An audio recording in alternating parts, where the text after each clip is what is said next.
Guys, this is Sugesh here, and in this video we'll be continuing in the section of our general pharmacology. Okay, so in this general pharmacology we'll be discussing the fifth video, that is the topic called as pharmacokinetics. So we have to discuss two big topics, that is pharmacokinetics and pharmacodynamics in general pharmacology. Okay, so in the previous videos we have discussed the routes of drug administration. Okay, I think it was clear. So then after watching those videos, come to the first video of pharmacokinetics, in which we will be discussing actually four topics, that is ADME. Okay, short form. First will be absorption of drug, distribution of drug, metabolism of drug, and the excretion of drug. So in this video we'll be discussing the absorption of drug. Okay, so pharmacokinetic means the effect of the body on the drug. Okay, so what does body do with the drug? So when the drug is administered, then what is the response given by the body to the drug? Okay, and pharmacodynamics means what is the drug doing on the body? Okay, so that we'll be discussing later. First we have to discuss the pharmacokinetics, in which we'll be discussing absorption. Okay, so absorption, by the meaning it is clear, the absorption of drugs. Basically we have to see how the drug is absorbed. So in this, what is the meaning of absorption is that it is a transfer of drug from the site of administration to the bloodstream.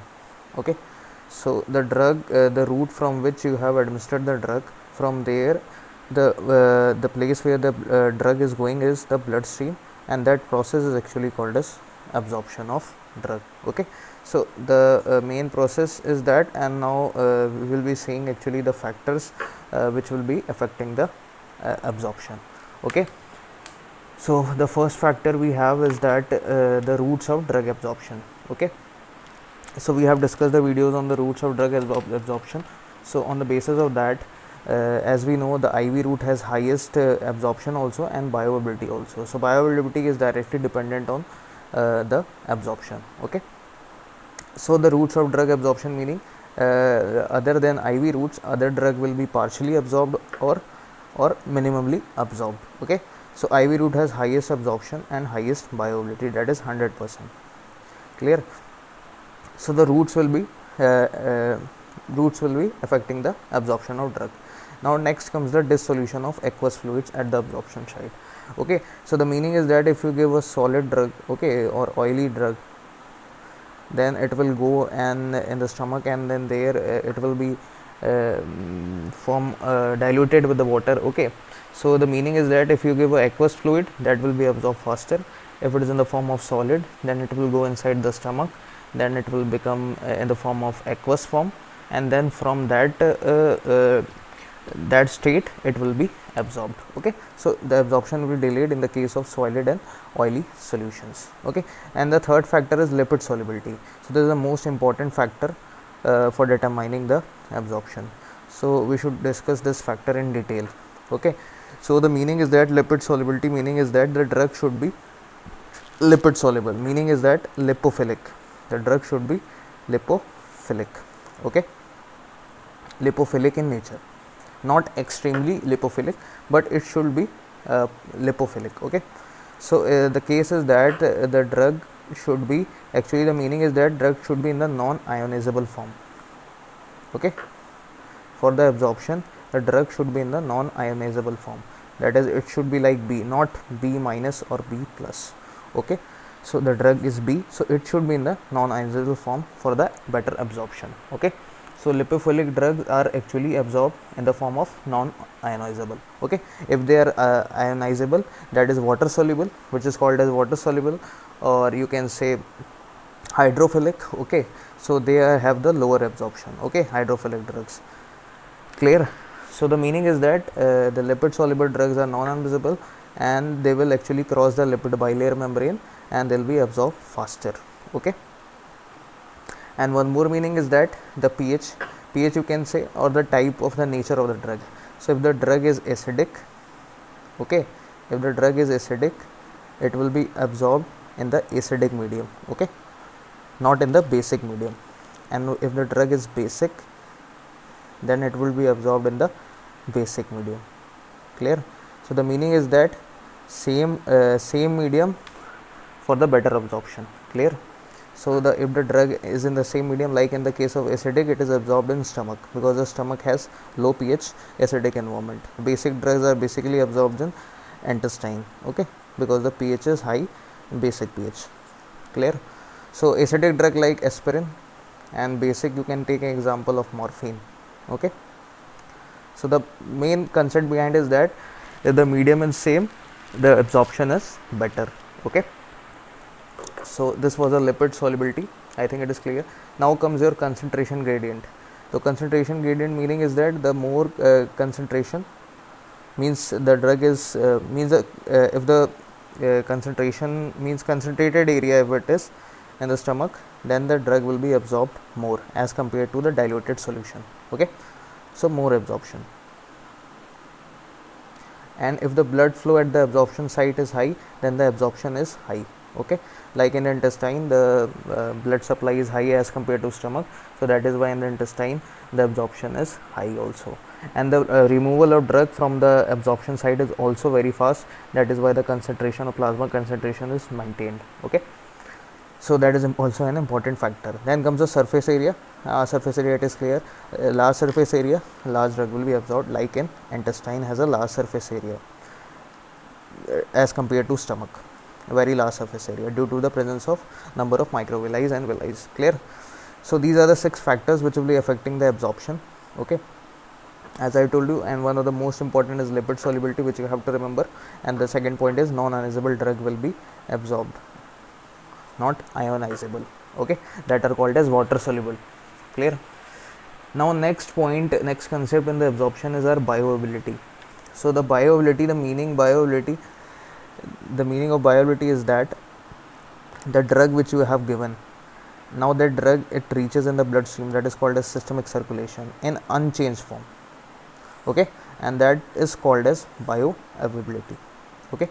So the drug, like you can take an example, if you administer a drug of 100 mg, okay, and it is absorbed 70 mg unchanged, and 30 mg is just consider it is cleared out or metabolized, okay, and now the bioavailability of that drug is 70%. So this concept is actually called as bioavailability, but it is important only for non-intravenous route. Why? Because IV route have 100% bioavailability, okay. That I am saying from the first video only, that IV route has 100% bioavailability, okay. So I think this much is clear, okay. Now if we see the bioavailability, I think it is clear. So bioavailability is nothing, it's just a drug which is reaching the systemic circulation in unchanged form, okay. So to show his proper effect, okay. So that is why 70 mg is reaching. So 70 mg will be actually performing the effect. Clear? So that is why in the case of oral route or other routes, we have to increase the doses for the better effect of the drug, okay. So that is not in the case of our non-intravenous route. Clear this much? We come to the factors which will be affecting the bioavailability, that is the effect of the drug, how much the drug is actually, the actual drug which we are receiving in the systemic circulation, how it will be affected. So the first factor, as I telling you from the first video, there is a first pass metabolism, and it is called as pre-systemic elimination. The meaning is that before going inside the systemic circulation, the elimination of drug is called as first pass metabolism. How it is done? Like you have given a drug from oral route, okay. So now just consider this is your stomach, okay, and this is your duodenum. Clear? And this is your liver and portal circulation, okay, portal, and this is your systemic circulation. Clear this much? Now if we have given 100 mg of drug, clear, and in the GI some drugs are absorbed, okay, then they passes through the portal circulation here. So just consider 80 mg what drug was absorbed, okay, and now 30 mg is metabolized, okay, and from there now through the hepatic vein it is absorbed in the systemic circulation. Clear? So what happens is that if you have given 100 mg of drug, but you are having only 50 mg of drug at last, okay. So the concept is that you are giving 100 mg of drug through oral route, just consider this is an oral route, and you are getting the effect of drug only 50%. The bioavailability of this drug is 50%. Okay, so some of the drug is not absorbed also, 20% is excreted out. Okay, consider 20 mg is excreted out here, and 30 mg is eliminated by the first pass metabolism, that is done by liver. Okay, so this is the concept which is called as first pass metabolism. Okay, and which is very high in the case of nitroglycerin. 90% of the drug is bypass in the first pass metabolism, 90%. So we are left with only 10% of drug. So that is why it is preferred route is actually sublingual, or you can give with transdermal patch also, or you can give with IV route. Okay, so drugs which have high first pass metabolism are, just remember, these are three drugs. Okay, just remember with LPG. Okay, so first is your lignocaine, second is propranolol. Okay, and G is for triglyceryl nitrate, that is only called as nitroglycerin, triglyceryl nitrate. Okay, that is only your nitroglycerin. Okay, so lignocaine is an antiarrhythmic drug, this is beta blocker, and this is anti-angiogenic drug. So these three drugs have high first pass metabolism, high first pass metabolism. Okay, so meaning is that they are having a good absorption also, but poor bioavailability. Okay, clear this much? So the drug which is having higher bioavailability is given lower dose, and the drug which is having lower bioavailability is given higher dose. Okay, as in case of oral route. Okay, in IV route we give small dose, like in propranolol we have to give high dose in case if we give through oral route, but if we give through IV route we have to decrease or small doses given. Okay, so the concept is that the higher the bioavailability, lower the dose, and the higher the dose, lower the bioavailability. Clear? So this is the concept behind the first pass metabolism. Okay, we have given the three examples here, and I think it is clear. Is the first factor which will be influencing the bioavailability. Next comes your lipid solubility. As I have told you earlier, lipid soluble drugs will be increase the absorption. Okay, lipid soluble drugs increase absorption, and absorption will be increased, so bioavailability will be also increased. Clear? And some drugs are dependent like on the nature also. Okay, nature also, size also, particle size, so they will also influence the bioavailability. And coatings also, like enteric coating. Okay, so if enteric coating is breaked, some of the drugs will be destroyed in the pH of the stomach. Okay, and due to that the bioavailability will be decreased for that drug. Okay, so these are the some small factors which will influence. The size is large, so bioavailability will be less, absorption will be less. So the meaning is that absorption is high, bioavailability is high. Okay, so these are the factors which will influence the bioavailability. And we have one more concept which is called as bioequivalence in the section of our absorption only, equivalence. So meaning is that comparison of two brands of the drug, comparison of two brands of drug. Okay, so if we have two brands of drug, just consider like aspirin, it is sold in like in Desperin and Ecosprin. So meaning is that the bioequivalence meaning is that if the bioavailability of two brand drug is within plus or minus 20%, like Desperin is having around, just consider 85%. Okay, and Ecosprin is having 95%, so they are having the difference of 10%. Okay, so this is actually in the range. Okay, so this is bioequivalent drug. Okay, and we have some drugs like which do not show the bioequivalence, okay, in the two trade bands or brand names, like we have phenytoin. Okay, phenytoin is an anti-epileptic drug, and we have lithium, which is in bipolar treatment for the bipolar disorder, used in the treatment of bipolar disorder like psychiatry diseases. Okay, and we have digoxin.